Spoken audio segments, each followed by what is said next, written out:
There is now a word. It just came out a few years ago.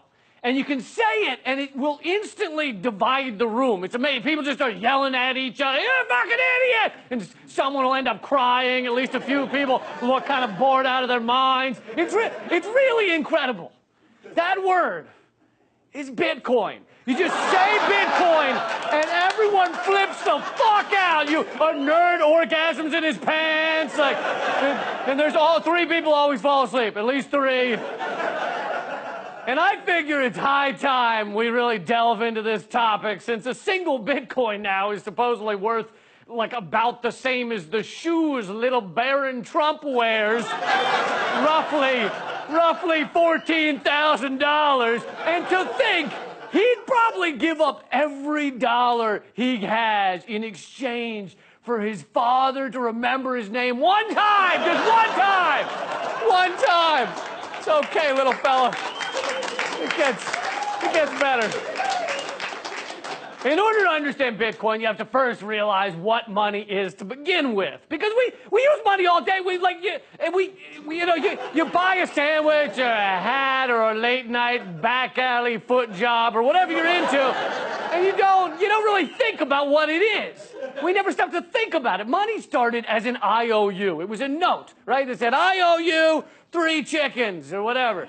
And then people started trading the IOUs without the chickens even getting involved. The chickens could just stay home and relax. And sometimes someone would loan out 2 of the 3 chickens that he never even had to begin with. And that's called fractional reserve chickens. But we don't need to get into that just yet. Not now. So money at its heart is just a ledger, okay? It's keeping track of transactions. It is nothing more. Various kinds of currency have been backed by different objects for thousands of years. You got chickens, shells, salt, daughters, goats, what have you. Ours was backed by gold, but in 1971, Richard Nixon, who I think we can all agree that's who you want in charge of your gold, Richard Nixon took us off the gold standard, meaning we now have a fiat currency. That is a currency with no intrinsic value. The value of each dollar bill in your pocket is nothing more than the belief you give it and the government that enforces it. So the US dollar has a lot of power because we have big guns and a lot of people use the dollar. And anybody who tries to stop using the dollar, like Saddam Hussein and Muammar Gaddafi, well, you see how that turned out for them, Dropping the dollar has an odd direct correlation with U.S. military invasion that ends with your head on a spike, okay? It's a very strange mathematical correlation. In fact, the guy who invented Bitcoin was so worried that he'd end up on a spike that he's never revealed who he is. It's still a secret. Meaning, the only remaining secrets in the universe are who invented Bitcoin, who Banksy is, and where babies come from. Okay?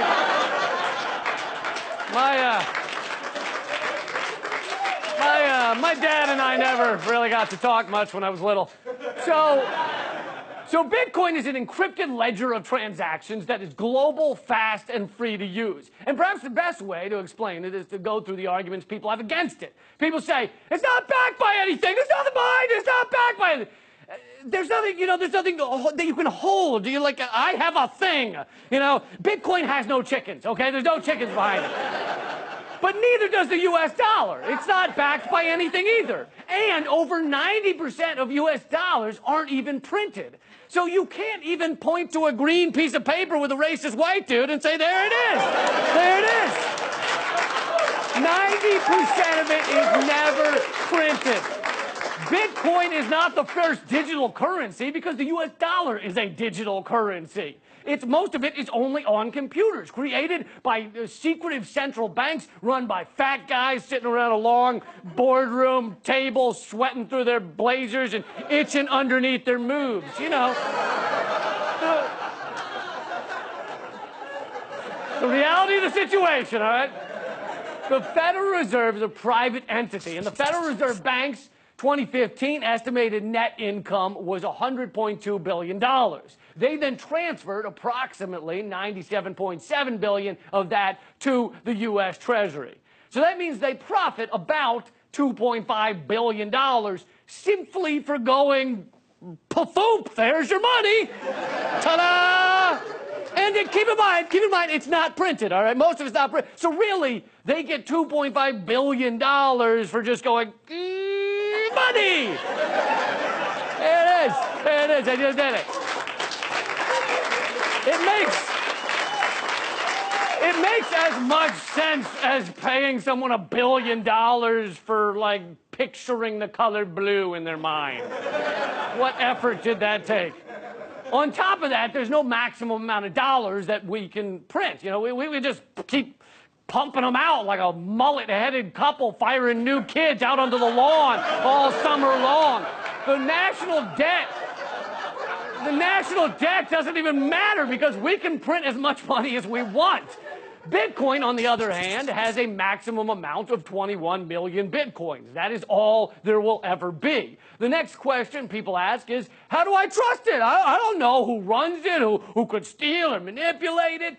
But the genius of Bitcoin is the blockchain technology, which means every transaction has to be verified by numerous computers working around the world simultaneously. Those computers are not controlled by any one individual. There's no Goldfinger, Skeletor, Steve Bannon who can just tell people how it's going to be, who can turn things on or off. It's all public. Now, that doesn't mean super rich people can't buy up Bitcoin and control a lot of it, but that's true for any currency. And you might not understand a word I said about the blockchain. To be honest, I understood maybe half of it, but you don't have to understand it to use it. It's like an airplane or a home electrolysis machine, you know? You may not know how it works, but you still find yourself in San Diego hairless and alone. You don't need to know. You don't need to know how it works. Doesn't matter. The next complaint people have is Bitcoin is used for bad things like drugs and prostitution.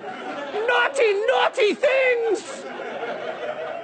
Well, let me tell you something, Negative Nancy. I did a little research just for this segment, and I went and bought loads of drugs and mail-order brides and black market organs. I just bought it all right? And you know what they all wanted to be paid with? Cash money, all right? They wanted cash. That is the #1 currency for illicit things. So we better make dollars illegal. We better make them illegal, right? Look, any technological advancement will be used by some bad people. Terrorists use cheap burner cell phones, right, to communicate, and then they throw them away.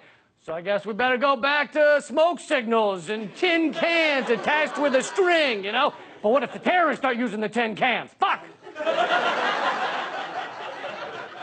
Yeah, let's just get rid of anything anybody uses to commit a crime. I once saw a guy turn an apple core into a bong, so we gotta ban apples, right?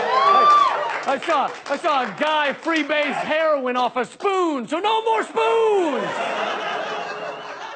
Furthermore, a lot of people view Bitcoin and cryptocurrency as a revolutionary, peaceful currency because our country, the U.S., is the #1 war perpetrator in the world. We've been at war 93% of our history.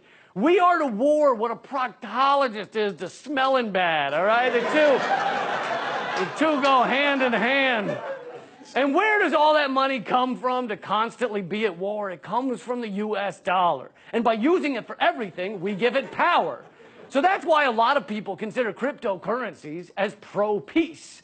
Bitcoin also means that governments can't stop dissidents or revolutionaries from using it. We saw this recently with Wikileaks. Wikileaks revealed truths about our government that they didn't like, so the government put pressure on the big banks and the credit companies, PayPal, to shut off the funds, and they did.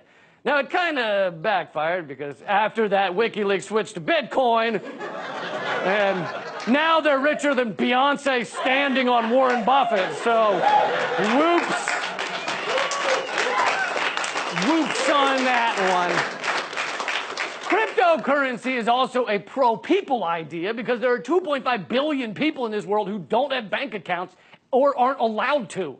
With Bitcoin, all you need is an internet-connected phone, which a lot of the world has. And for people from poorer countries, a lot of their money is sent home to help their family. But the problem is the banks and wire services take a huge percentage because they're fucking twats, and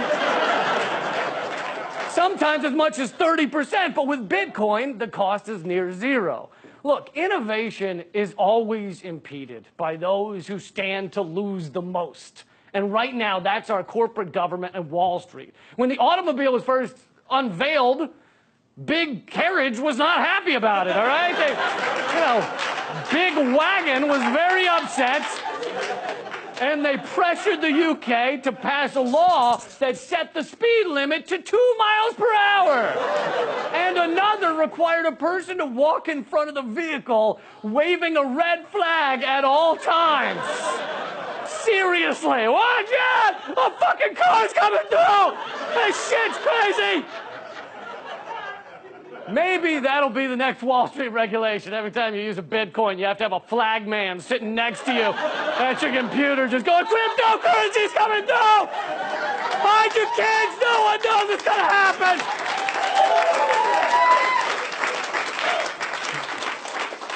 Cryptocurrency won't fix our broken world. No single thing will. But unlike dollars, cryptocurrency is global, instant, secure, free to use, and not controlled by corporate governments. Bitcoin may not be the winner in the end of this, so don't go and dump all your money into it. Maybe another cryptocurrency will win out. But one of them will change the world and make that red flag man look like a fucking lunatic. Coming to you from Washington, D.C., the Belly of the Beast is redacted tonight.